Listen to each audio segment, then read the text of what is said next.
Россия дәүләтен оештыруда татар морзалары зур роль уйнаган. Дөрес, дәреслекләрдә бу хакта әллә ни әйтелми. Шулай да профессиональ тарихчыларның зур гына хезмәтләре бар.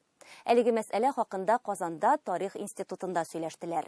Бу теманы бик кирәк киңәйтергә хәзер. Яшьләргә тапшырырга кирәк.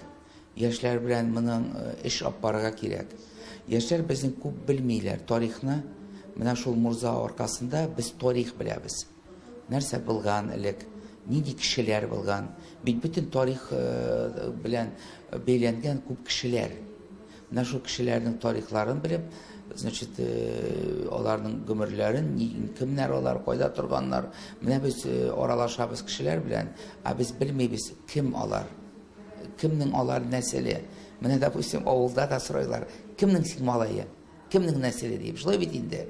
Ә менә бу очракта инде менә тем более менә шул мурзалар турында безнең белем дә әз и игътибар кызыксыну әз. Изге җыелышларыбызда